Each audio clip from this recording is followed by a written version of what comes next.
السلام علیکم ورحمۃ اللہ وبرکاتہ۔ الحمد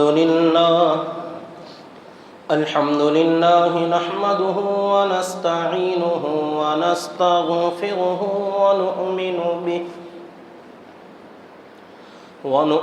به ونتوکل علیہ ونعوذ باللہ من شرور انفسنا ومن سیئات اعمالنا، من يهده الله فلا مضل له ومن يضلله فلا هادي له، وأشهد أن لا إله إلا الله وحده لا شريك له، وأشهد أن محمدًا عبده ورسوله، أما بعد فأعوذ بالله من الشيطان الرجيم، بسم الله الرحمن الرحيم، فقد قال الله تبارك وتعالى في القرآن المجيد والفرقان الحميد، إنا فتحنا لك فتحا مبينا ليغفر لك الله ما تقدم من ذنبك وما تأخر ويتم نعمته عليك ويهديك صراطا مستقيما وينصرك الله نصرا عزيزا، صدق الله العظيم وصدق رسوله النبي الكريم، ونحن على ذلك لمن الشاهدين والشاكرين، والحمد لله رب العالمين۔ اللهم صل على محمد وعلى آل محمد كما صليت على إبراهيم وعلى آل إبراهيم إنك حميد مجيد، اللهم بارك على محمد وعلى آل محمد كما باركت على إبراهيم وعلى آل إبراهيم إنك حميد مجيد۔ محترم بزرگان اسلام و برادران ملت اور میرے معزز سامعین کرام، اللہ کے پیارے نبی حضرت محمد صلی اللہ علیہ وسلم کی پاکیزہ زندگی کا سلسلہ جو چل رہا تھا، بات سن 6 نبوی بلکہ سن 6 ہجری صلح حدیبیہ کے واقعے تک پہنچی تھی کہ اللہ کے نبی صلی اللہ علیہ وسلم ہجرت کے 6ویں سال کے آخر میں ذی قعدہ کا مہینہ تھا، اس کے بعد کا 1 مہینہ بچا ہوا تھا 6واں سال پورا ہونے کے لیے۔ تو آپ عمر کا اندازہ لگائیے، اس وقت میں اللہ کے نبی صلی اللہ علیہ وسلم کی عمر مبارک کتنی تھی؟ ہجری سال کا 6واں سال تھا مدینہ آنے کے بعد۔ تو حدیبیہ کے اندر جو فتح مکہ سے پہلے صلح ہو رہی تھی، اس وقت میں ہمارے نبی پاک صلی اللہ علیہ وسلم کی عمر 59 سال کی تھی، 50 پر 9 سال کی عمر میں آپ تھے، کیونکہ 40 سال کی عمر میں آپ کی نبوت، 13 سال مکے کی زندگی، تو 53 سال اس کے بعد آپ نے مدینہ ہجرت فرمایا، تو ہجرت فرمانے کے بعد 6واں سال، تو 53 50 پر 3 اور ایک 6 سال، 50 پر 9واں سال آپ کا، وہ بھی ختم کے قریب تھا۔ 60واں سال آپ کی زندگی کا شروع ہونے والا تھا۔ اس عمر کے اندر آپ صلی اللہ علیہ وسلم حدیبیہ کے مقام پر صلح فرماتے ہیں، اور صلح میں ایک شرط یہ تھی کہ اب ہمارے اور قریش کے درمیان 10 سال تک جنگیں نہیں ہوں گی۔ آپ نے مان لیا، بہت اچھی بات ہے۔ 10 سال تک جنگ نہیں ہوگی، مگر آپ صلی اللہ علیہ وسلم دنیا سے پردہ فرما رہے ہیں 63 سال کی عمر میں، 60 پر 3 سال۔ اب گویا ہماری اس سیرت کے مرحلے میں آپ کی زندگی کے آخر کے بس 3-4 سال کا زمانہ باقی ہے۔ صلح ہو رہی ہے 10 سال کے لیے، اور مکہ بھی فتح ہوگا، طائف کا واقعہ، حنین کا واقعہ پیش آئے گا، اور بہت سارے واقعات پیش آنے والے ہیں۔ جب یہ صلح ہو گئی 10 سال کے لیے، تو پھر اس کے بعد مکہ فتح کیسے ہوا، اور آپ مکے کو گئے کیوں، لڑائی کی وہ نوبت کیوں آئی، پیش آئی، یہ تمام باتیں آگے آئیں گی انشاءاللہ تعالی۔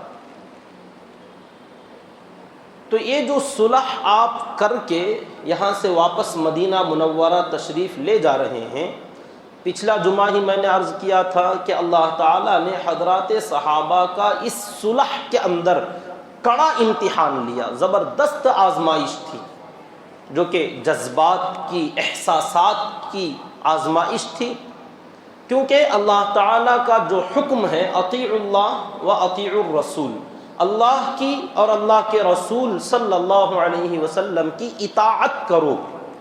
اطاعت کا مطلب ما آتاکم الرسول فخذوہ وما نہاکم عنہ فانتہوا، کہ جو حکم بھی دیں، جو چیز بھی دیں اسے لے لو، اور جس چیز سے منع کر دیں یا جو چیز تمہیں نہ دیں اسے چھوڑ دو، رک جاؤ، باز آ جاؤ، مان لو اطاعت کرنا۔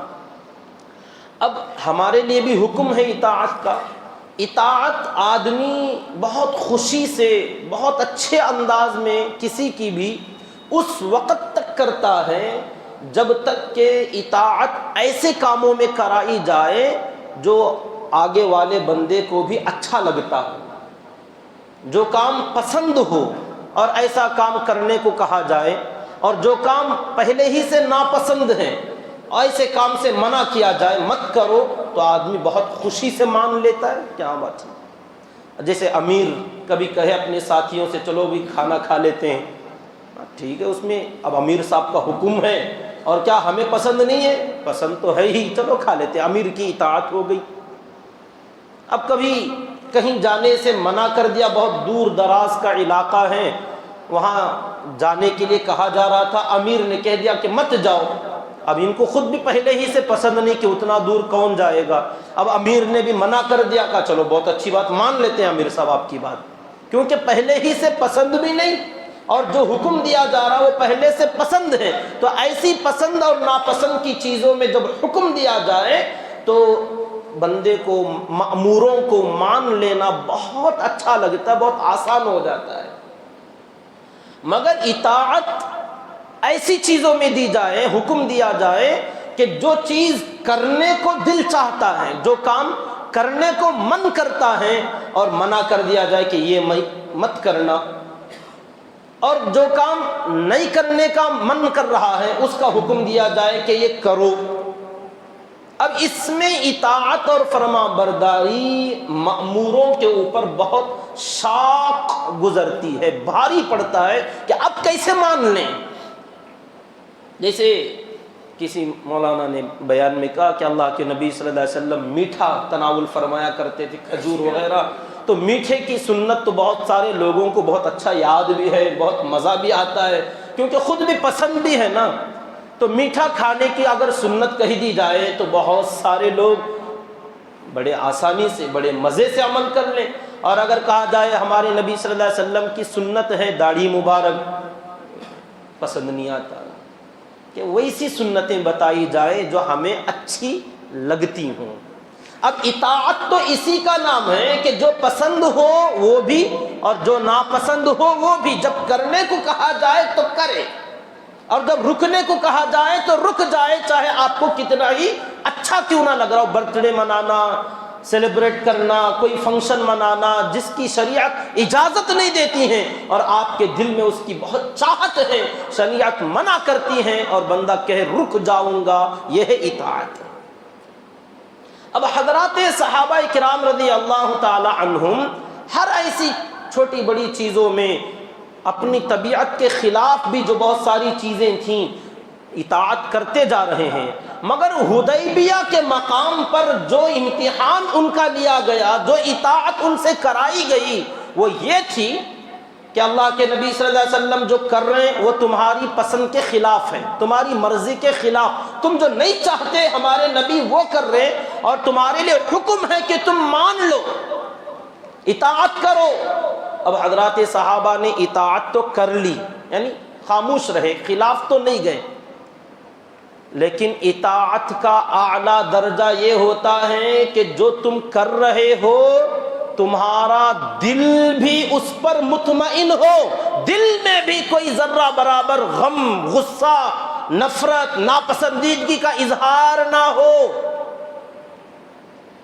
جیسے میاں بیوی میں کبھی کبھار انبن ہوتی ہے، اور شوہر کبھی ایسے وقت میں جب وہ ناراضگی کا معاملہ چل رہا ہو حکم دے کہ میرے لیے چائے لاؤ، کوئی بھی ایسی چیز مثال کے طور پر، اب وہ اطاعت تو کرے گی، اب اتنا جسم اطاعت میں لگا ہوا ہے، چائے بنانے کے لیے بیوی گئی ہوئی ہے، مگر دل پسند نہیں کر رہا ہے، تو اب اس کا غصے کا اظہار برتنوں پر ہوگا، ادھر پٹکا جا رہا ہے، ادھر آواز آ رہی ہے، لائیں گے اور گلاس سے پٹک کے یہ اظہار اطاعت ہو رہی ہے، مگر دل اس کے لیے تیار نہیں ہے۔ تو اطاعت کے ساتھ ساتھ دل کے اندر اس کے خلاف اظہار ہوتا رہے گا، اس کا اثر کہیں نہ کہیں دکھائی دے گا آپ کو بھی۔ اب صحابہ کرام سے یہ کہا گیا اطاعت کرو ہمارے نبی کی اس معاملے میں، جو صلح ہو رہی ہے اسے مانو۔ صحابہ خاموش تو ہیں مگر دل بے قرار تھے، تو اللہ تعالیٰ نے وہ بھی فرمایا کہ دلوں کے ساتھ مان لو، دل بھی اس کو مان لینا چاہیے۔ اب حضرات صحابہ کرام رضی اللہ تعالی عنہم میں سے اکثر کو جو پریشانی تھی، اس کے باوجود انہوں نے اپنے دلوں کو سنبھالا اور مان گئے۔ تمام صحابہ کرام رضی اللہ تعالی عنہم دلوں سے بھی اپنے آپ کو سرنڈر کر دیا، حوالے کر دیا اللہ کے نبی صلی اللہ علیہ وسلم کے فیصلوں کے۔ اگر اطاعت اتنی ہی رہتی تو بہت بڑی بات تھی، اطاعت کا اس سے بھی آگے کا ایک درجہ ہے۔ اطاعت جو ہم کہتے ہیں نا، کسی کی بات مان لینا، بڑے کی بات مان کر چلنا، جو حکم دے وہ کر لینا، کرنا نفرت کے ساتھ بھی ہو جاتا ہے، لوگ سمجھتے ہیں ہاں اطاعت ہو رہی ہے، مگر اندر کیا چل رہا وہ ظاہر میں نظر نہیں آتا۔ لیکن اللہ تعالیٰ کا حکم کہ اطاعت دل کے اطمینان کے ساتھ، دل کے ساتھ آپ مان کر چلو، صحابہ نے وہ بھی کیا۔ اب اطاعت کا اگلا مقام اور اگلا اسٹیج یہ ہے کہ دل کے مطمئن ہونے کے ساتھ ساتھ جس نے حکم دیا ہے اس حکم پر، جو تمہاری طبیعت کے خلاف بولا ہے، اس حکم پر اس کی شان، اس کا مقام، اس کا رتبہ تمہارے دل میں بڑھ جائے۔ اب یہ ہوگا کہ پہلے ہی حکم ایسا جو ہم ماننے کو تیار نہیں، اب دل بھی اس کے اوپر زبردستی لگا دیا۔ اب جس نے حکم دیا اپنے بڑے کی عظمت اس حکم پر آئے کہ اچھا ایسا حکم جو ہمیں پسند نہیں ہے وہ بھی کرایا جا رہا ہے، اور اس حکم پر اپنے بڑے کی عظمت اور اس کی بڑائی میں مزید اضافہ ہو، یہ تو اور زیادہ کٹھن مرحلہ تھا نا۔ اللہ کے نبی صلی اللہ علیہ وسلم ایسے ایسے فیصلے لے رہے ہیں، ایسی ایسی شرطیں مانتے چلے جا رہے ہیں جو کسی صورت میں صحابہ ماننے کو تیار نہیں، مگر کیا کریں، نبی ہیں، خاموش ہو گئے، مان لیا۔ اب دلوں میں کچھ خیالات وسوسے آ رہے تھے، حضرت ابوبکر صدیق رضی اللہ تعالیٰ عنہ خاموش ہیں، لوگوں کو سمجھایا وہ اللہ کے رسول ہیں، اللہ کے حکم کے خلاف نہیں جاتے، تو صحابہ کے دل مطمئن ہو گئے کہ ہاں چلو جو بھی ہو رہا اچھا ہو رہا ہے۔ اب اس کے بعد مزید حکم یہ کہ اپنے نبی کی عظمت لاؤ اس حکم پر کہ ہمارے نبی نے ایسا فیصلہ لیا، تو واقعی ہمارے نبی نے بڑا زبردست فیصلہ لیا۔ کیسا زبردست جو سمجھ میں ہی نہیں آ رہا ہے، سمجھ میں نہیں آ رہا، عقلوں سے اوپر ہو رہا ہے، یہ اوپر اوپر کی باتیں ہو رہی ہیں۔ اب اس بات پر آپ کیسے مان لیں کہ ہمارے نبی نے زبردست فیصلہ لیا؟ یہی بات تھی سیدنا امیر المؤمنین حضرت عمر فاروق رضی اللہ تعالی عنہ سے رہا نہیں جا رہا تھا۔ بار بار جا کے پوچھ رہے تھے کہ آپ کی عظمت تو ہے، آپ کی بڑائی دل میں ہے، آپ کی محبت ہے، سب چیزیں ہیں، مگر اس مرتبہ کا آپ کا یہ جو فیصلہ ہے ہماری عقلوں کے اوپر ہو رہا ہے، بہت اوپر کی چیزیں سمجھ میں نہیں آ رہا ہے۔ ہاں، اس سے پہلے کا مرحلہ حضرات صحابہ کرام کا یہ حال کیسے بنا، یہ ٹینشن کا، یہ پریشانی کا، کیونکہ پہلے بتلایا تھا حضرت عثمان رضی اللہ تعالیٰ جب مکے میں گئے بات چیت کرنے، روک لیا گیا تھا تو خبر اڑی تھی، افواہ پھیلی تھی کہ ان کو شہید کر دیا گیا، تو اللہ کے نبی صلی اللہ علیہ وسلم نے درخت کے نیچے بیعت لی تھی، کس کی؟ شہادت کی، موت کی، کہ عثمان کا بدلہ لیے بغیر یہاں سے نہیں جائیں گے۔ تو صحابہ بڑے جوش سے بیعت کیے، سب لوگ مرنے مارنے پر تیار ہو گئے تھے۔ اب اس کے تھوڑی دیر کے بعد حضرت عثمان رضی اللہ تعالیٰ صحیح سلامت آ گئے، ایک دم سے پانسا پلٹ گیا کہ جو جذبہ تھا، جو جوش تھا، جو بیعت تھی، صحابہ سمجھ بیٹھے کہ اب تو ہماری شہادت ہو جائے گی یا فتح ہو جائے، دو میں سے ایک ملے گا، مگر دو بھی نہیں، نہ شہادت نہ فتح مکہ، نہ مکے کے اندر جانا ہوا، فتح تو چھوڑو کم سے کم عمرہ تو ہو جاتا، عمرہ بھی نہیں ہوا۔ اب یہ جذبہ، یہ بیعت اور نبی کا وہ خواب کہ ہم جائیں گے، طواف کریں گے، عمرہ کریں گے، حلق کریں گے، قربانیاں کریں گے، سب دھرے کا دھرا رہ گیا، کچھ بھی تو نہیں ہو رہا ہے۔ اب تھوڑی دیر پہلے کے جو جذبات تھے، اب اچانک اللہ کے نبی صلی اللہ علیہ وسلم کہتے ہیں ٹھیک ہے بھئی 10 سال تک کے لیے لڑائی بند۔ یہاں تک تو صحابہ ماننے کو تیار تھے، ٹھیک ہے لڑنا لڑانا کون چاہتا ہے، اچھی بات ہے، 10 سال کیا پوری زندگی کے لیے لگا دو، قیامت تک کے لیے لگا دو، کوئی بات نہیں، اچھی شرط ہے۔ اس کا دوسرا حصہ تھا کہ 10 سال کے معاہدے کے دوران جو دوسرے قبیلے والے ہیں، جو قبیلہ جن سے اپنا تعلق بڑھانا چاہے اجازت ہوگی، اور جو جس سے مل جائے گا وہ ان کے ساتھ ہوگا، اس قبیلے کے ساتھ بھی اپوزٹ والا چھیڑ چھاڑ نہیں کر سکتا۔ تو مکے کے اندر یہ بازو میں 2 قبیلے تھے، بنو بکر اور بنو خزاعہ۔ یہ سنتے ہی بنو خزاعہ کا قبیلہ فوراً صحابہ کرام کے ساتھ، مدینے والوں کے ساتھ اپنا تعلق کا اعلان کیا کہ ہم مدینے والوں کے ساتھ ہیں۔ حالانکہ وہ کافر تھے، بے ایمان تھے، پھر بھی انہوں نے اپنا تعلق مدینے والوں کے ساتھ ہونے کا اعلان کیا۔ اور بنو بکر کا جو قبیلہ تھا، انہوں نے اعلان کیا کہ ہم قریش کے ساتھ ہیں، مکے والوں کے ساتھ۔ تو یہ شرط جو دوسری شرط تھی وہاں، یہ بھی صحیح، صحابہ کرام کو اس پر بھی کوئی اعتراض نہیں تھا، ہاں چلو کوئی بات نہیں، جو جس سے ملنا چاہے ملے گا، اچھی بات ہے۔ باقی کے جو 2 شرائط تھے، 4 اہم شرائط تھے، 10 سال لڑائی نہیں ہوگی، اور جو قبیلہ جن سے ملنا چاہے اجازت ہوگی۔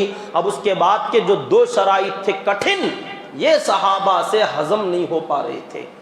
اس میں سے ایک یہ تھا کہ ہمارا کوئی بھی آدمی مسلمان ہو کر تمہارے پاس آئے تو نہیں رکھو گے، واپس لوٹاؤ گے۔ صحابہ کرام اس کو کیسے برداشت کرتے کہ ہم بھیج دیں؟ ہاں، اس کے اوپر مزید تیل ڈالنے کا کام یہ ہوا کہ ہمارا تمہارے پاس آئے تو نہیں رکھو گے، تمہارا ہمارے پاس آ جائے تو ہم نہیں چھوڑیں گے، ہم واپس نہیں لوٹائیں گے، ہمارے پاس رکھ لیں گے۔ معاہدہ ہے تو برابر سرابر کی بات ہوتی، ہم بھیج دیں گے تم بھی بھیج دینا، بات سمجھ میں آتی، ہمارا کوئی آ جائے تم رکھ لینا، تمہارا کوئی آئے ہم رکھ لیں گے، بات صحیح تھی۔ یہ کیا ہٹ دھرمی کی بات ہوئی کہ ہمارا آئے تو نہیں رکھ لینا، تمہارا آئے تو نہیں بھیجیں گے؟ حضور نے کہا ٹھیک ہے۔ اب یہ جوش میں بھرے ہوئے صحابہ، مرنے مارنے پر تلے ہوئے صحابہ اس کو پی جائیں، ہضم کر جائیں، اور نبی کی اطاعت اس بات میں کر لیں کہ ہاں ہمارے نبی نے صحیح کیا، اور دل بھی مطمئن ہو جائے، اور نبی کی عظمت اس فیصلے پر بڑھ جائے کہ واہ واہ ہمارے نبی نے کیا اچھا فیصلہ لیا۔ کیا یہ ہو سکتا تھا؟ ایسے سچویشن، ایسے غصے کے ماحول میں جہاں بیعت ہو رہی ہے مرنے مارنے کی، ایسے وقت میں ایسا ڈیسیشن لینا اور ایسا فیصلہ مان لینا، ان کی شرط، وہ بھی ان کی طرف سے کنڈیشن، اور ہم مان جائیں، دب کر اتنا دب جانا، اتنے کمزور پڑ جانا۔ یہ حضرات صحابہ کے لیے اس بات میں انہوں نے کیسے اطاعت کی، اللہ اکبر. اسی لیے ان کو صحابہ رضی اللہ عنہم کہا جاتا ہے. اور اس کے بعد ایک جو چوتھی شرط تھی وہ یہ کہ آپ اس سال مکے کے اندر نہیں آئیں گے. بڑی تیاری کے ساتھ آئے, واپس جائیے, اگلا سال آئیں گے. عمرہ اس سال ہرگز نہیں کرنے دیں گے. اگر آپ آ جائیں تو ہماری عزت کا کیا ہوگا, لوگ کیا کہیں گے. تو آپ نے اس کو بھی مان لیا. ابھی تک تو آپ کہہ رہے تھے کہ ہم عمرہ کریں گے, وہ کریں گے, یہ کریں گے, تمام اعمال آپ نے خواب میں دیکھا. صحابہ کو بڑی پریشانی کہ آپ کا خواب, اور آپ نے فرمایا ہے کہ ہم حق پر ہیں اور حق دبتا نہیں ہے, حق بلند ہوتا ہے. اور یہاں یہ حق دب کیوں رہا ہے؟ حضور کا فرمان الحق یعلو ولا یعلا, حق ہمیشہ سر بلند ہوتا ہے, اس کو کوئی دبا نہیں سکتا. آقا نے خود فرمایا, اور یہاں حق ہمارا دب رہا ہے. اللہ کے نبی صلی اللہ علیہ وسلم دب رہے ہیں. اور اس کے بعد جب لکھنے کا مرحلہ آیا تو وہ آدمی نہیں لکھے گا, وہ چھوٹا ہے پڑھا لکھے گا, علی لکھیں گے یا عثمان رضی اللہ, ان کو بولا یہ نخرے. پھر جب لکھنے گئے تو بسم اللہ الرحمن یہ رحمان رحیم نہیں چلتا, مٹاؤ اسے, بسمک اللہم لکھو. کیا بات, آپ کہتے ٹھیک ہے. محمد الرسول اللہ اور قریش کے درمیان یہ فیصلہ لکھ دیا گیا. کہتے محمد کو ہم رسول اللہ نہیں مانتے صلی اللہ علیہ وسلم, محمد بن عبداللہ لکھو. آپ کہتے ہیں ٹھیک ہے, کیا بات ہوئی, لکھ دیں گے. اب یہ چیزیں کہ اتنا کیوں دبتے ہیں, کیا ضرورت تھی؟ مر جائیں گے نا, شہید ہو جائیں گے نا. آپ نے جو بیعت لی, چلو بیعت پوری کر دیتے ہیں. آپ نے فرمایا نہیں.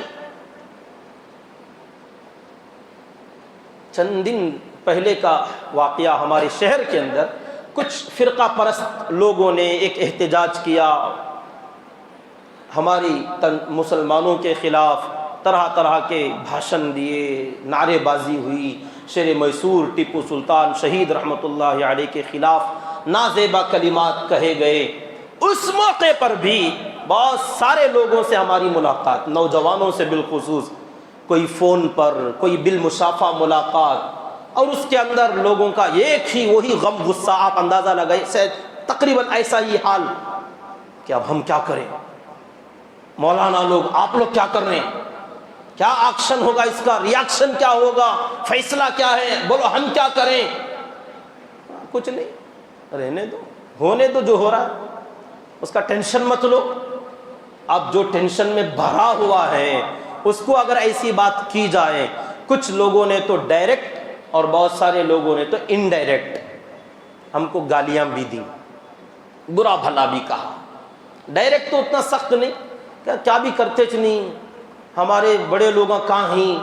اب انڈائریکٹ مولانا کچھ نوجوان بول رہے تھے, اب اس طریقے سے سامنے سنا رہے ہیں کہ پورے بزدل ہیں, نامرد ہیں, اور اپنی موٹی زبان میں بھی جملے علماء کے اوپر, خالی بیانہ میں اسٹیجاں ہلاتے ہیں, کرسیوں پہ جوش, اور میدان میں پورے بزدل چوہے, طرح طرح کے جملے.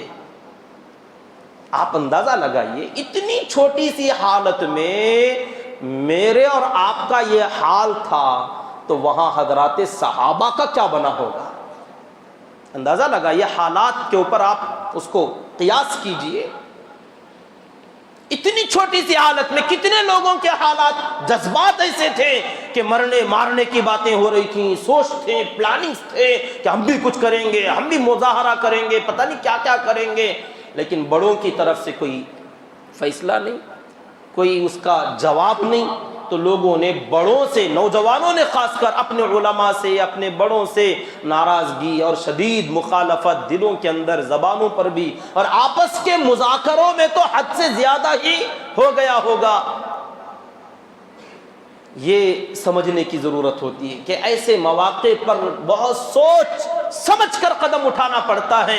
ہر چھوٹی بڑی بات پر سڑکوں پر نکل جانا, ہر چھوٹی بڑی بات پر اس طریقے سے کود پڑنا, آپ سمجھیں گے بہت اچھا کام ہے, بہت بڑا کام ہے.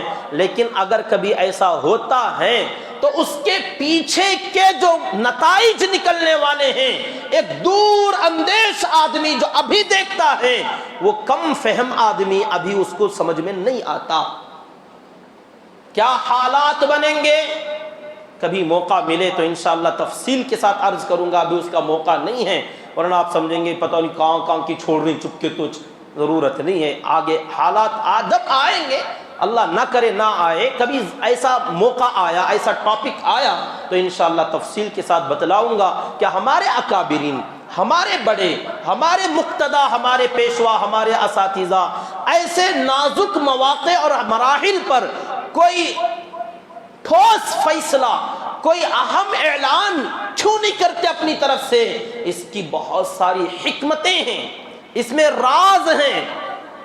اس کے اندر اپنے بڑوں کے اوپر اعتماد چاہیے کہ ہاں بڑے قرآن و حدیث کے ماہر، سیرت کے واقف، نبی کے ایک ایک قدم کو جاننے والے، کہ آپ نے کس موقع پر کون سا قدم اٹھایا، کون سا فیصلہ لیا، اور ہماری اس وقت کی حالت، آگے آنے والی حالت اپنے نبی کی کون سی حالت سے میچ کرتی ہیں، اور ہمیں اس موقع پر کون سا ڈیسیشن لینا چاہیے، کون سا فیصلہ لینا چاہیے، کب اعلان جنگ کرنا چاہیے، کب اعلان صلح کرنا چاہیے، کب دبنا چاہیے، کب اٹھنا چاہیے، کب قانونی سہارا لینا چاہیے، کب قلم کا سہارا لینا چاہیے. یہ تمام وہ باتیں ہیں جو عام مجمع ان سے ناواقف ہے.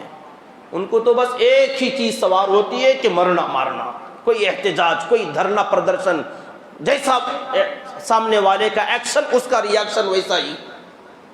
حالانکہ ایسی بہت ساری چیزیں ہوتی ہیں کہ جس میں ہر جگہ، ہر موقع پر ایک ہی قدم اٹھایا نہیں جاتا. جیسے یہاں اللہ کے نبی صلی اللہ علیہ وسلم ابھی تھوڑی دیر پہلے بیعت ہو رہی، اعلان جنگ ہو رہا ہے، تھوڑی دیر کے بعد ایک دم دب کر ہر چیز جو وہ کہتے ہیں آمنا سلمنا، اس طریقے سے کیا مان لیا ٹھیک ہے، کوئی اعتراض نہیں.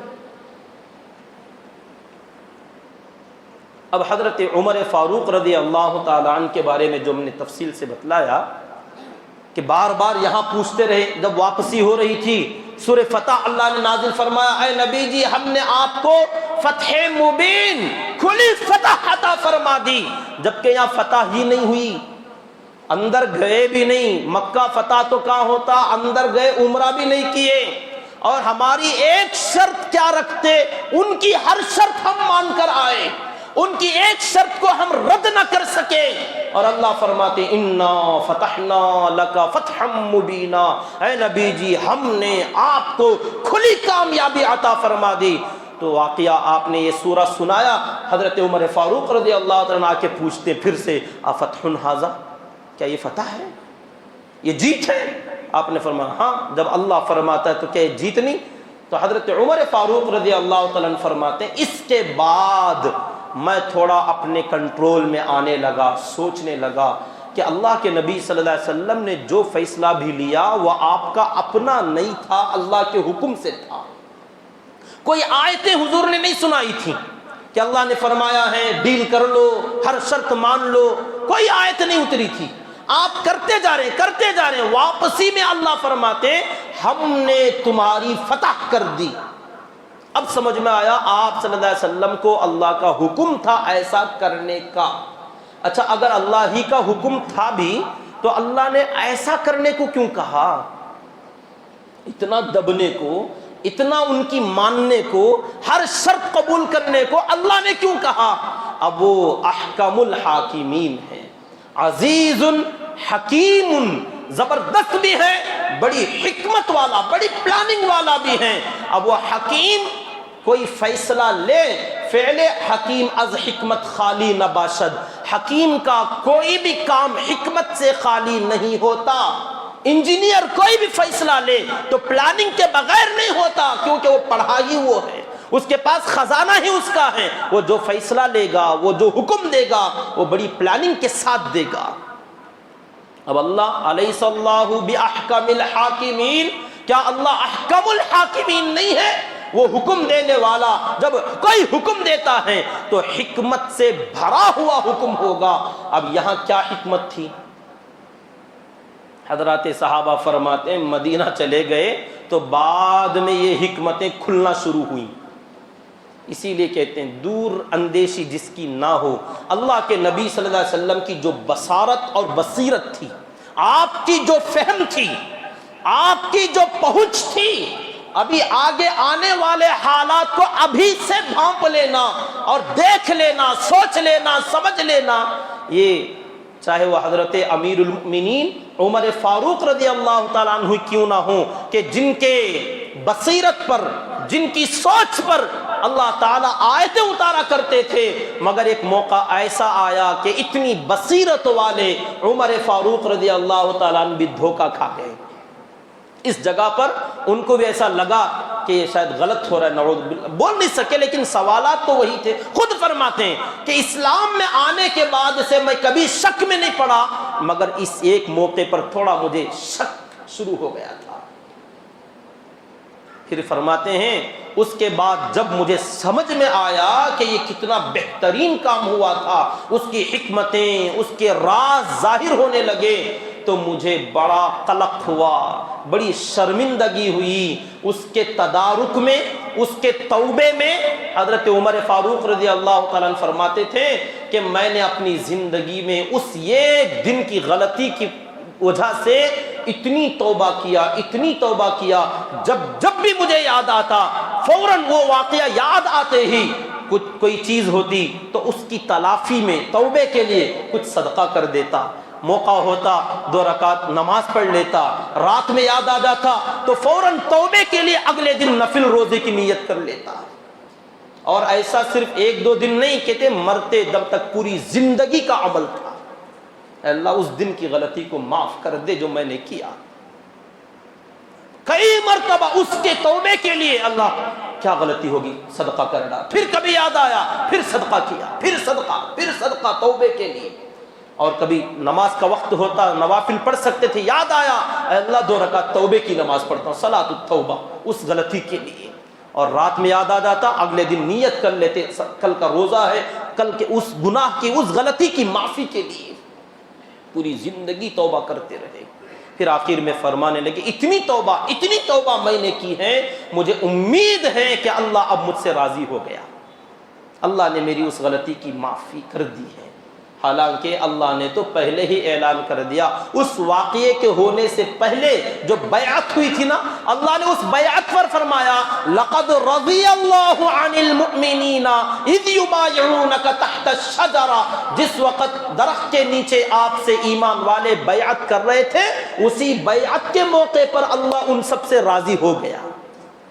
پہلے ہی راضی جب ہو گیا تھا تو بعد میں ہونے والی غلطیوں کی کوئی پکڑ نہیں تھی۔ لیکن بڑے لوگ جو ہوتے نا، بڑوں کی شان یہی ہوتی ہے، ادنا سی چھوٹی سی خطا پر بہت زیادہ افسوس اور ندامت کا اظہار کرتے ہیں۔ یہ چھوٹوں کی پہچان ہے، بڑی بڑی غلطیوں پر چھوٹی توبہ بھی نہیں کرتے۔ چھوٹوں کی پہچان، بڑے بڑے گناہ ہوں گے، چھوٹی توبہ بھی نہیں، سوری بھی نہیں بولتے۔ کسی کو لات بھی مار دیں، گالی بھی دے دیں، دھکا بھی دے دیں، کسی کا نقصان کر دیں، اسے کم از کم ایک بول سوری، معافی، جانے دو، نہیں کیا ہے جو جی ہوتا رہتا دنیا میں، آئی ڈونٹ کیئر۔ کوئی بڑا بندہ چھوٹا سا کسی کو چلتے چلتے کسی بندے کو ہمارے چلنے سے تھوڑی تک اچھا آپ بدک گئے، ڈر گئے، معاف کرنا، اچھا یہ بڑے کی پہچان ہے۔ چھوٹی غلطی پر بڑی توبہ، بڑی معافی، اور بڑے یہ چھوٹوں کی علامت ہے۔ بڑی غلطی پر چھوٹی سی بھی توبہ اور اس کی تلافی کا کوئی راستہ نہیں نکالتے۔ یاد رکھیے غصہ، حضرت عمر فاروق رضی اللہ عنہ اور حضرات صحابہ کو اس موقع پر شدید غصے کا ماحول تھا، غم کا ماحول تھا۔ اور غصے کے بارے میں اکابرین نے، حضرات علماء نے ایک جملہ فرمایا ہے، غصہ یہ کتنا اچھا ہے یا کتنا خراب ہے آپ اندازہ لگائیے۔ الغضب اولہ جنون و آخرہ ندم، غصہ شروع اور آخر دونوں اعتبار سے اس کے اندر کیا خوبی ہے آپ اندازہ لگائیے، کیا خوبی ہے یا کیا خرابی۔ اولہ جنون، غصہ جب کسی کو بھی آتا ہے تو شروع میں وہ پاگل ہو جاتا ہے، غصے میں پاگل پن کے دورے پڑتے ہیں آدمی پر۔ اچھا بچہ آدمی غصے میں آیا تو اب اس کا چہرہ، اس کا لباس، اس کا انداز، اس کی زبان، اس کے ہاتھ پیر پاگلوں کی طرح، ادھر پھرا، منہ، چہرہ، زبان، دانت، ہر چیز بدل جائے، پاگل ہو۔ الغضب اولہ جنون، کچھ سمجھ میں نہیں آتا کس کو کتنی بڑی گالی بک ڈالی، بیوی ہے تو طلاق طلاق بک ڈالا، پتہ نہیں کیا کیا کس کو کیا بک ڈالا۔ غضب اولہ جنون، شروعات میں جب یہ آتا ہے تو پاگل پن کے ساتھ آتا ہے، اور جب یہ تھم جاتا ہے، ختم ہو جاتا ہے تو کیا اب تو بھی خیر ہے۔ وآخرہ ندم، اور جب یہ چلا جائے گا تو اینڈنگ میں آپ کو شرمندہ کر کے جائے گا۔ آخر میں ندامت، شروع میں پاگل پن، پاگل ہو کے جو بول ڈالا، جو مار ڈالا، پتہ نہیں کس کس کا کیا نقصان کر ڈالا۔ جب پورا غصہ ٹھنڈا ہوا اب سوچتا ہے اچھا کیا بول دیا، میں ایسی بات بول دیا، نہیں بولنا تھا مجھے، میں بھی کیا پاگل ہوں، میں بھی کیا دیوانہ، ایسے بندے کو، میرے ایسے دوست کو تھپڑ مار ڈالا، نہیں مارنا چاہیے تھا۔ اب آپ گناتے بیٹھو کیا کیا آپ نے کیا، اتنے سارے لوگوں کے بیچ میں میرا یہ حال ہو گیا، ارے کون کون تھے وہ بھی خیال نہیں تھا مجھے۔ اب آپ گناؤ، ندامت، جتنا گناؤ گے اتنی آپ کو شرمندگی ہوگی، اتنا زیادہ آپ پشیماں ہوگے، شرمندہ ہوں گے، اور ہر ادا پر آپ کی شرمندگی کا احساس ہوگا۔ تو کیا یہ کتنا کمال والا ہے یہ غصہ۔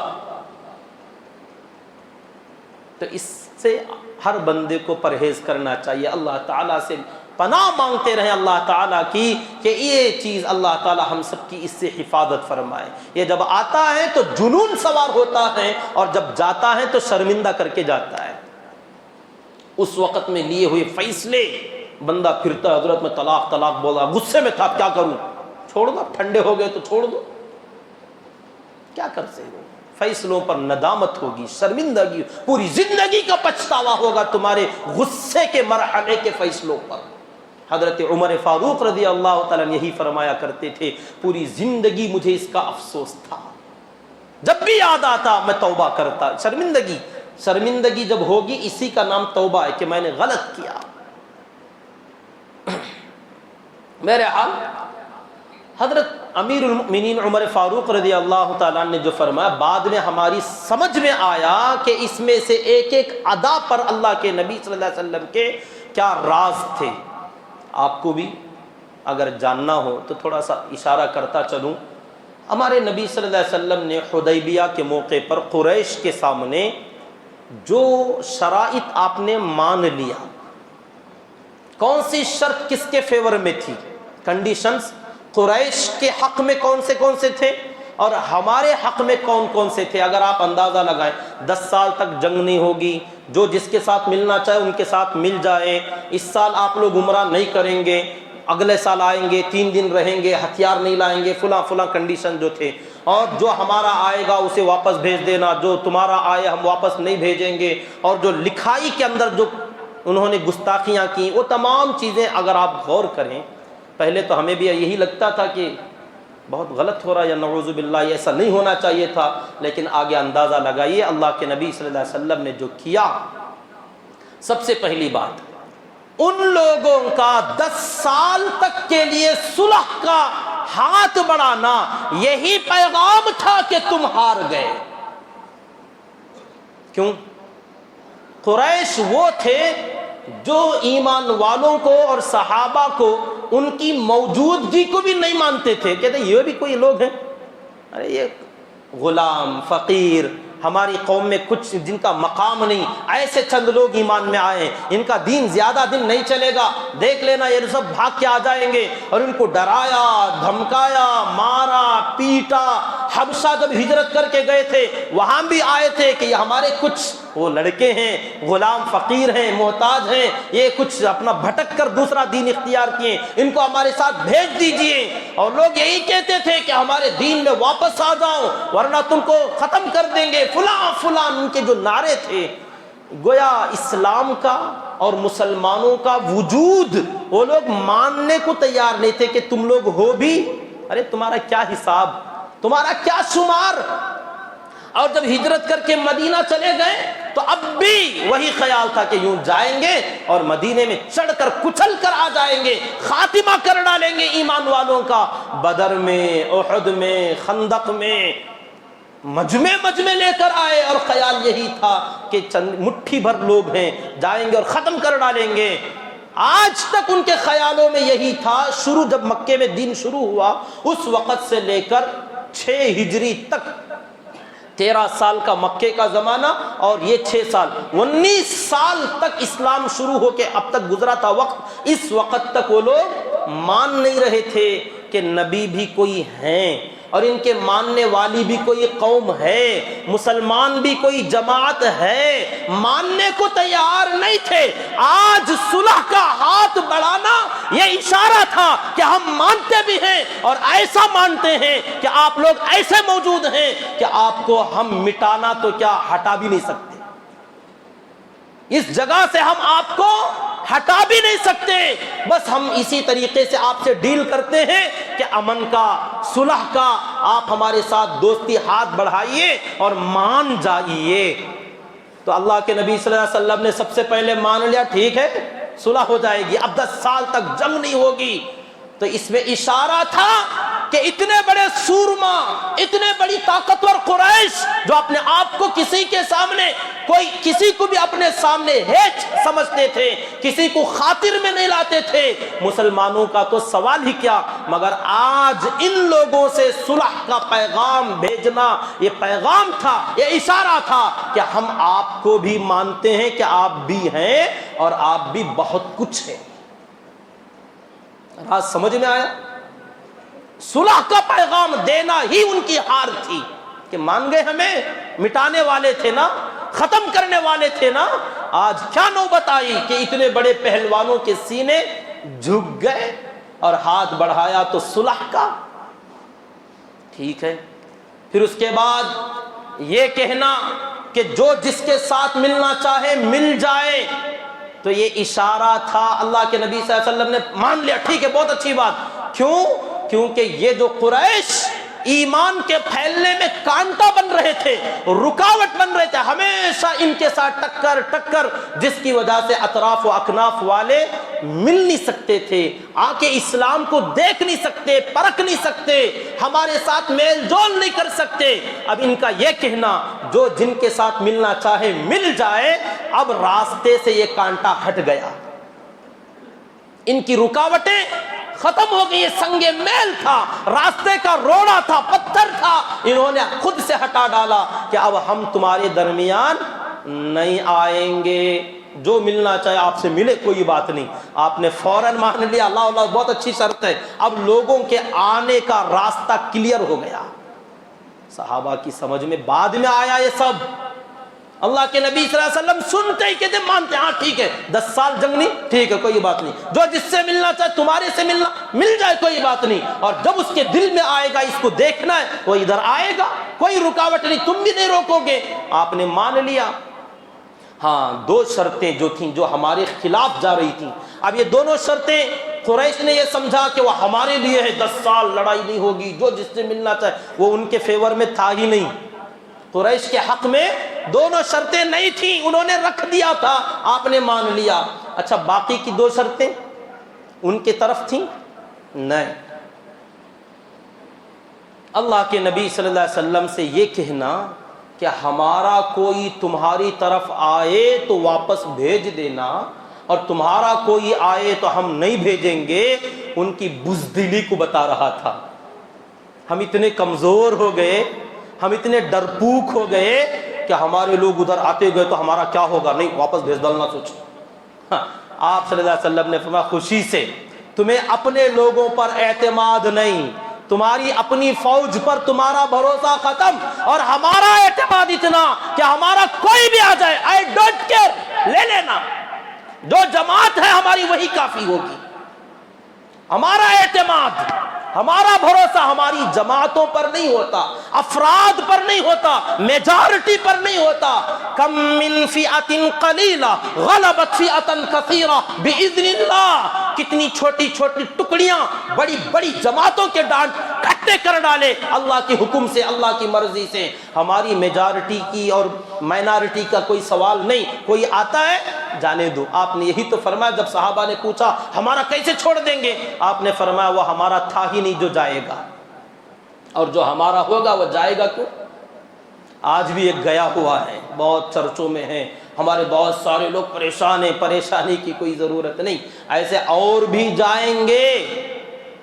اشارہ سمجھے؟ وسیم رضوی العیاذ باللہ، ایسا ناپاک گندا، جانے دو، وہ کہتا مجھے ماریں گے، مجھے ختم، ارے کچھ نہیں، تو اتنا بڑا ہے ہی نہیں، تو ہماری نگاہ میں اتنا اہم ہے ہی نہیں کہ تیری طرف ہم نظر بھی اٹھائیں، تیری طرف ہم سوچیں بھی، ارے جا، تو تیرا یہاں رہنے سے جانا اچھا تھا۔ سمجھ میں بات آئی؟ ادھر رہتا تو ہماری شریعت پر دھبا لگتا، تیری وجہ سے یہاں ہمیں ٹینشن تھا۔ اللہ کا کروڑوں احسان ہوا کہ ایسی غلاظت کو اللہ نے اٹھا کر ڈال دیا، پاک ہو گیا۔ اللہ کا کروڑوں کروڑوں احسان، جو قرآن بدلنے چلا تھا اللہ نے خود کو بدل ڈالا، جو قرآن کی آیتوں کو نکالنے چلا تھا اللہ نے اسے نکالا۔ سمجھ رہے ہو اللہ کا فیصلہ؟ جو بدلنا چاہا کہ قرآن چینج کرو، تبدیل کرو، اس میں غلط ہے، نعوذ باللہ، اللہ نے کہا تو غلط ہے، تو چینج ہو جا، تو چینج ہو جا، یہاں رہنے کے قابل نہیں۔ اس کو جو تبدیلی کی باتیں اللہ تعالیٰ نے فرمایا تو تبدیل ہو جا، تو بدل جا، نکلنے والا خود نکل جا، نکالنے والا اور بدلنے والا خود بدل جا، تو یہاں سے وہاں کنورٹ ہو جا، کوئی پرواہ نہیں۔ تو ایسے اللہ کے نبی صلی اللہ علیہ وسلم، ان لوگوں کا کوئی ٹینشن نہ لو، ایسے اور بھی اللہ ہماری حفاظت فرمائے، اللہ ہماری حفاظت فرمائے۔ اس سے عبرت لیں، اس سے سبق لیں کہ کہیں اللہ تعالیٰ کبھی کسی ہمارے بول پر، ہماری کسی جملے پر، ہماری کسی حرکت پر اللہ تعالیٰ کہیں اس ایمان کی دولت کو ہم سے نہ چھین لے۔ اتنے بڑے بڑے عہدوں پر رہنے والے، وقف بورڈ کے اندر بڑی بڑی کرسیوں پر بیٹھنے والے، ایسے ایسے لوگوں میں نام بنائے ہوئے لوگ، پتہ نہیں اللہ تعالیٰ کب کس بات پر ناراض ہو جائیں اور اس طریقے سے کایا پلٹ کر ڈالیں۔ اللہ ہماری حفاظت فرمائے۔ اللہ نے ایمان دیا ہے تو خاتمہ بالخیر، اللہ ایمان کی حالت میں موت بھی عطا فرماتے ہیں۔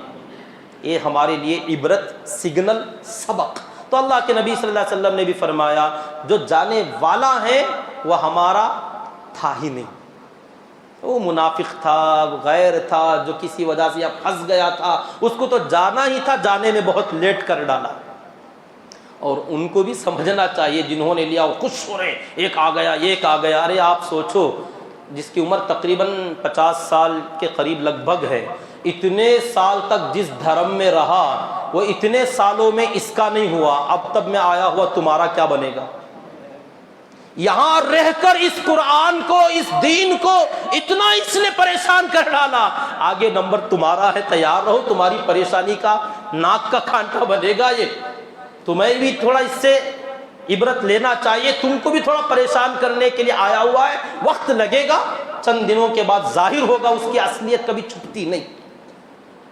بہرحال اللہ تعالی ہماری حفاظت فرمائے۔ تو آپ صلی اللہ علیہ وسلم کا یہ فرمانا کہ جو جائے گا ہمارا ادھر، کوئی پرواہ نہیں، کیونکہ وہ ہمارا تھا۔ اب پوری صحابہ فرماتے ہیں پوری زندگی میں جب سے صلح ہوا اس کے بعد سے کوئی ایک صحابی بھی ادھر کا ادھر نہیں گئے۔ اگر کوئی اکا دکا کوئی منافق تھا، جو مسلمانوں کے بیچ میں، صحابہ کے بیچ میں پہلے ہی سے بہت سارے منافق تھے، صحابہ ان کو مسلمان سمجھتے تھے، جیسے عبداللہ ابن ابی ابن سلول رئیس المنافقین، بدر میں آیا، غزوہ احد میں اندر آیا، خندق میں تھا، ہر جگہ نبی کے ساتھ ساتھ میں رہا کرتا تھا، بدر میں تو نہیں، احد میں اور خندق میں آیا ہوا تھا، تو ہر سفر میں، مدینے میں، مسجد نبوی میں ساتھ میں رہنے والا بے ایمان تھا۔ اب ایسا کوئی بندہ ادھر چلا جاتا تو صحابی نہیں، وہ یہاں رہتے ہوئے بھی اپنا نہیں تھا، ادھر گیا تو کون ادھر ہی کا تھا، وہ ادھر ہی چلا گیا۔ ہاں، ادھر سے ادھر بہت سے آئے، ادھر سے ادھر مدینے کو بہت سارے لوگ ہجرت کر کے صحابہ کرام آئے، مگر ان کا کیا بنا آگے اگر وقت ملا تو بتاؤں گا انشاءاللہ، یا اگلا جمعہ عرض کروں گا۔ پہلے ان حکمتوں پر چلتے ہیں۔ آپ کا وہ کہنا تو اس میں بھی کہ وہ شرط جو مان لی صحابہ کو، جس پر اعتراض تھا کہ ہمارا کوئی گیا تو نہیں بھیجیں گے، ان کا آیا تو بھیج دیں گے، حضور نے کیسے مان لیا؟ تو یہ تھا کہ ان کو اپنے لوگوں پر بھروسہ نہیں، اور ہمیں اپنے صحابہ پر بھروسہ ہے۔ یہ ہماری جیت تھی، یہ ہماری مضبوطی کی دلیل تھی۔ یہ اشارہ تھا دنیا والوں کو کہ ہم اس سے ڈرتے نہیں، اپنا جو آئے گا وہ اپنا بن کے مرے گا دنیا میں۔ اتنا بے اعتمادی اپنے ساتھیوں پر ہم نہیں کرتے۔ ان کو یہ اشارہ تھا، انہوں نے سمجھا نہیں، وہ خوش ہو رہے تھے، اچھا یہ بھی منع کیا ہے، یہ بھی ہم شرط رکھ کے آئے، یہ سب ہمارے حق میں، کیا اچھا ہوا۔ اب آخر میں ایک تھا کہ عمرے کے لیے جو آپ آئے تھے عمرہ کرنے نہیں دیا گیا، آپ کو واپس جانا پڑا، آپ نے مان لیا۔ اب صحابہ کو یہ بھی پریشانی تھی کہ کیسے مان لی۔ آپ کو معلوم ہونا چاہیے اس وقت تک کی مکے کی حالت کیا تھی۔ قریش کے لوگ مسلمانوں کو اور ہمارے نبی صلی اللہ علیہ وسلم کو مکے میں گھسنے دینا نہیں چاہتے تھے۔ کب سے؟ پہلے سے بھی، ہجرت سے پہلے سے بھی حرم سے نکالنا، حرم میں نماز پڑھنے نہیں دینا۔ اگر ہمارے نبی نماز پڑھ رہے ہوتے تو آپ کے اوپر اوجھڑی ڈال دینا، غلاظت ڈال دینا، گلے کے اندر چادر ڈال کر پھندا ڈال کے کھینچنا، طرح طرح سے ستانا، اور صحابہ کوئی جا کے عبادت کریں تو ان کو لہو لہان کر ڈالنا، خون بہا دینا۔ یہ جو تمام تکلیفیں تھیں مکے کے اندر، اور اب جب یہاں سے اور وہاں رہتے ہوئے 3 سال تک کے لیے بائیکاٹ کر دیا گیا تھا، شیعہ ابی طالب میں قید ہو گئے کہ ان کے ساتھ کوئی بات چیت نہیں کرے گا، کوئی لین دین نہیں کرے گا، شادی بیاہ نہیں کرے گا، اپنی محفلوں میں نہیں بلائے گا۔ 3 سال تک کے لیے بائیکاٹ، تو حرم سے دور، حرم میں عبادت نہیں، اللہ کا نام نہیں لے سکتے، اور ان لوگوں کو اتنا اچھوت بنا دیا گیا تھا، مجبور ہو کر ہجرت کر کے مدینہ آ گئے۔ اب تک بھی وہی حالت تھی۔ اب ان لوگوں کا یہ کہنا کہ اس سال آپ عمرہ نہیں کر سکتے، اگلے سال اجازت ہے، تو مطلب کیا ہوا؟ اگلے سال سے آپ کے لیے حرم کھل جائے گا۔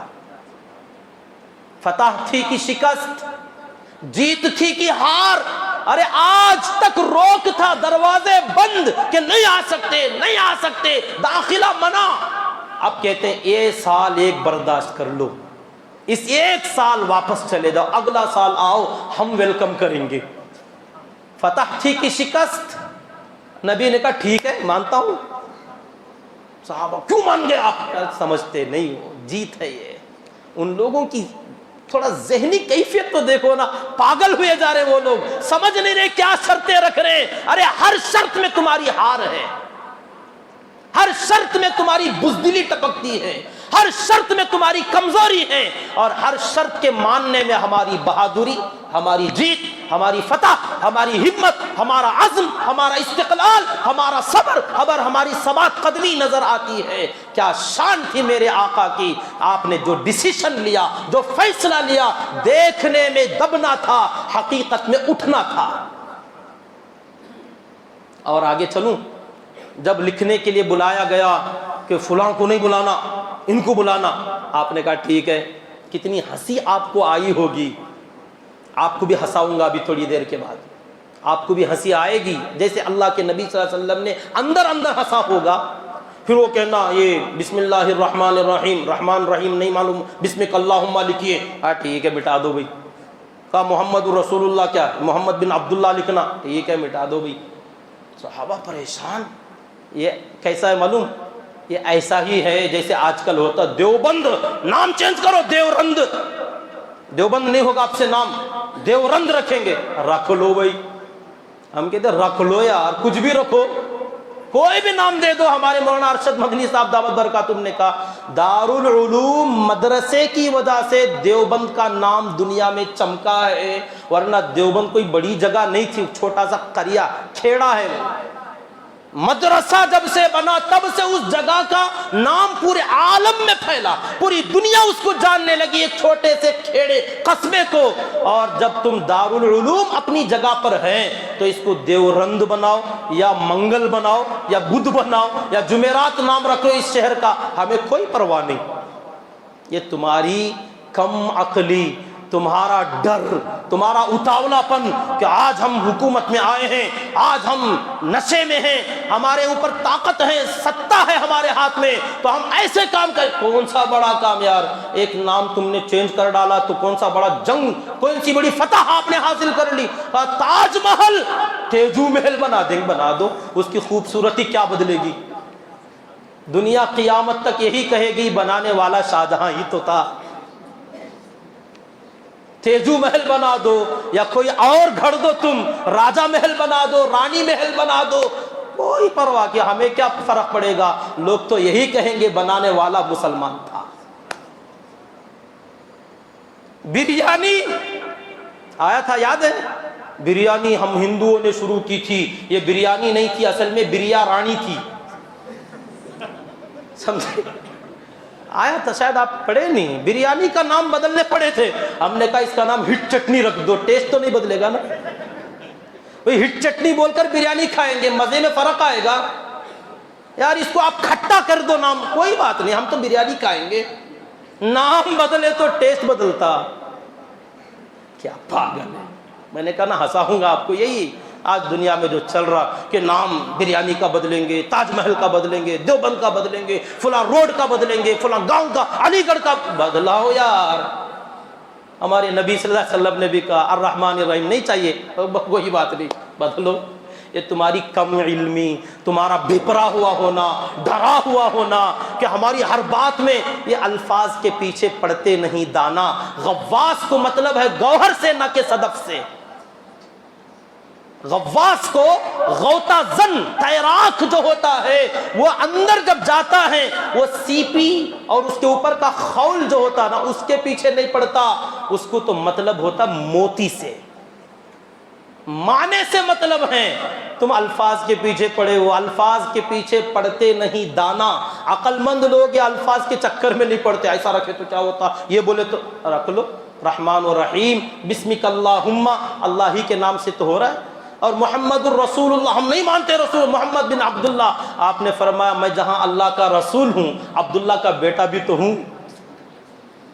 کیا فرق ہوا؟ محمد رسول اللہ ماننے والے بولتے ہیں، نہیں ماننے والے محمد بن عبداللہ بولتے ہیں تو صلی اللہ علیہ وسلم ہی تو. محمد کو مانا تو صحیح.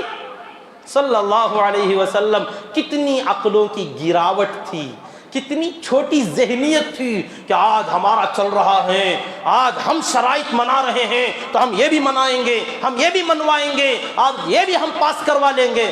کروا لو، یہ تمہاری چھوٹی ذہنیت کی علامت ہے. آگے دنیا والے آئیں گے تو یہ چیزیں جب بھی سنیں گے، جب بھی پڑھیں گے، ہنسیں گے کہ یہ بھی کوئی بادشاہ کرنے کا کام تھا، یہ بھی کوئی ستا میں بیٹھا ہوا راج کرنے والا کرنے کا کام تھا. اتنی چھوٹی چھوٹی بچوں والی حرکتیں یار. اب بتاؤ صلح حدیبیہ میں اب پھر سے ایک نظر ڈالو. ہمارے نبی صلی اللہ علیہ وسلم نے جب شرائط رکھی گئیں 10 سال جنگ نہیں ہوگی، آپ نے کہا ٹھیک ہے، سمجھ میں آ رہا ہے، آپ صلی اللہ علیہ وسلم کا فیصلہ مان لینا، ہاں ٹھیک ہے، جو جس سے ملنا چاہے مل جائے، ہاں ٹھیک ہے، ہمارا کوئی آئے تو واپس، تمہارا آئے تو نہیں، ہاں ٹھیک ہے، اور تم اس سال واپس جاؤ گے اگلے سال آؤ گے، ارے آنے تو دے رہے ہو نا، اگلا سال دروازے کھل جائیں گے نا، ٹھیک ہے بہت اچھی بات ہے.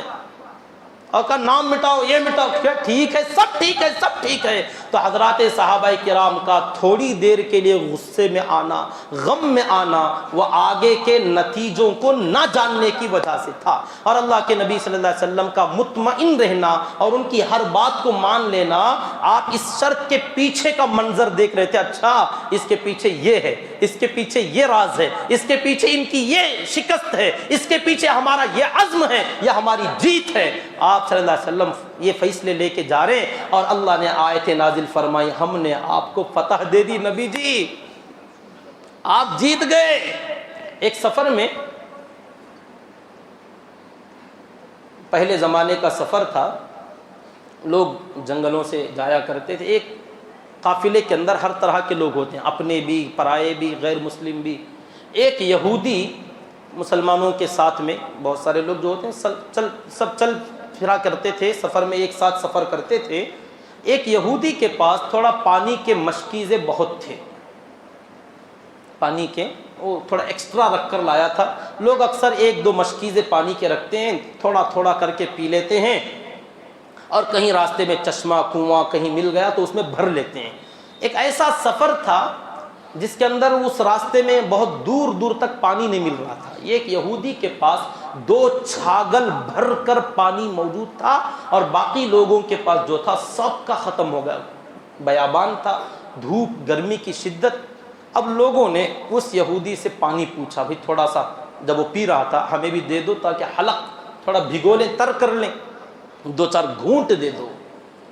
تو اب یہودی کب سے وہ مسلمانوں کا طرفدار ہوگا, اس نے فوراً منع کیا, نہیں نہیں میری ضرورت کی چیز ہے, میں نہیں دیتا. اب مجبور ہو کر کسی بندے نے, اس زمانے میں لوگ پانی بیچا نہیں کرتے تھے, بہت اسے عیب سمجھتے تھے, تو کسی نے آفر کر دیا, بھائی بڑی تکلیف کا موقع ہے, تھوڑے پیسے لے کر ہی تھوڑا پانی دے دو.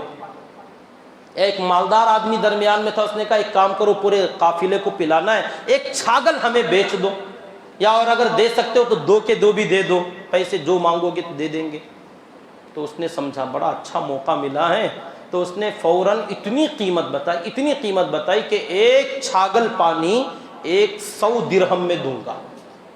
100 درہم فری میں بھی لوگ ایسے ہی دے دیا کرتے تھے, سفر کا موقع ہے, اتنی قیمت, لوگ پریشان ہو گئے. تو اس کے درمیان میں ایک بزرگ تھے, انہوں نے کہا بہت سستے میں دے رہا ہے, بہت فری میں دے رہا ہے, لے لو. لوگوں نے کہا سستا, 100 درہم میں 1, کہا لے لو, 2 بھی لے لو. 200 درہم لوگوں نے کلیکٹ کیے, ادھر سے چندہ کیا, لے لیا. اب لوگ بڑی مشکل سے تھوڑا تھوڑا 1-1 گھونٹ 2-2 گھونٹ ڈال کے پیتے جا رہے تھے. راستہ طویل ہوتا گیا, تھوڑی دور چلنے کے بعد اب خود اسے پیاس لگی. پانی تو بیچ چکا تھا پیسے کی ہرس میں, اب آیا کہنے لگا مجھے بھی ذرا دو. خریدا ہوا ہے, کوئی ایسے مفت میں نہیں آیا. اچھا ٹھیک ہے میں بھی دے دوں گا پیسے. تو اب اس بزرگ نے کہا 1 گلاس پانی ملے گا 10 درہم میں. اتنا ریٹ ہرگز نہیں لوں گا میں, 1 گلاس یار اتنا چھوٹا نہیں لیں گے, مت پی. تھوڑی دور گئے, پھر آیا, لو بھی 10 درہم کا, نہیں اب ریٹ بڑھ گیا, 20 درہم کا 1 گلاس. یا کون پیتا 20 درہم میں, نہیں پیتا, مت پی. پھر گیا, پھر آیا, کہا 50. ڈیمانڈ ہے نا بھائی, مال جب مارکیٹ میں نہیں ملتا ڈیمانڈ بڑھ جاتا ہے. 50. دھیرے دھیرے وہ نہیں لیتا گیا, جیسے جیسے ریٹ بڑھتا گیا, کنجوس مکی چوس نہیں پیتا گیا. آخر کار کا 1 گلاس پانی 200 درہم. بات وہاں تک آئی, مرنے کے قریب ہو گیا. تو اس نے کہا لو بھی آپ کے 200 درہم لے لو, 1 گلاس دے دو. تو لیا, جس سے چندہ کیا تھا سب کو دے دیا, پانی فری میں, پیسہ واپس. اور اس کے کہا لے بے وقوف, لے پانی پی لے, ہم نے تیرے اوپر احسان بھی کیا, فری میں دیا پانی. پانی اسی کا تھا, اسی کو فری میں احسان جتایا. کیوں؟ نادانی, بے وقوفی. آدمی سمجھ نہیں پاتا آگے کے حالات کیا ہیں. تو بہرحال میں نے یہ اشارہ آپ کو دے دیا. اللہ کے نبی صلی اللہ علیہ وسلم کی یہ جو صلح تھی, کیا دور اندیشی تھی, کیا فراست تھی, کیا آپ نے آگے بڑھ بڑھ کر ہر شرط کو مانتے چلے گئے. واقعی اللہ کے نبی صلی اللہ علیہ وسلم کا یہ فیصلہ صحابہ کرام نے بعد میں سمجھا تو صحابہ حیران رہ گئے کہ ہماری سوچ وہاں تک نہیں گئی جہاں تک آپ پہنچے تھے. آگے انشاءاللہ اگر زندگی باقی رہی, اگلا جمعہ عرض کروں گا, ادھر سے بہت سارے لوگ ہجرت کر کے مدینہ آئے تو ان کا کیا بنا. مکے والوں نے خود خط لکھ کے بھیجا, یہ شرط ختم کروا لو بھائی, یہ ہم نے برداشت کرنے نہیں ہو رہا کرتے. کیوں؟ حال ویسا بنا تھا. یہی میں نے کہا بے وقوف پھنس گئے تھے یہ لوگ. ہمارا کوئی آئے تو واپس بھیج دینا, یہ بول کر اپنے گلے کا پھندا بنا ڈالا. بالآخر مجبور ہو کر خط لکھا, یہ شرط نکھو, اللہ کے واسطے نکھو, ختم کرو. انشاءاللہ اگر زندگی باقی رہی اگلا جمعہ عرض کرے, اللہ تعالیٰ سے دعا کریں کہ اللہ رب العزت مجھے اور آپ کو کہی سنی باتوں پر عمل کی توفیق عطا فرمائے. حضرات صحابہ اور اللہ کے نبی صلی اللہ علیہ وسلم کے نقش قدم پر چلتے رہنے کی, ان کے جیسا ایمان, اطاعت, فرما برداری کی اللہ تعالیٰ ہمیں توفیق عطا فرما دے. کہنے سننے میں جو گستاخیاں, کمی کوتاہیاں ہوتی ہیں اللہ تعالیٰ اپنے فضل سے معاف فرما دے. آمین. وآخر دعوانا ان الحمد للہ رب العالمین. جاتے ہوئے آپ حضرات سے گزارش ہے, دل کھول کر مسجد کے اخراجات کے لیے تعاون کرتے ہوئے جائیں. جو حضرات سنت نہیں پڑھے وہ سنت پڑھ لیجیے.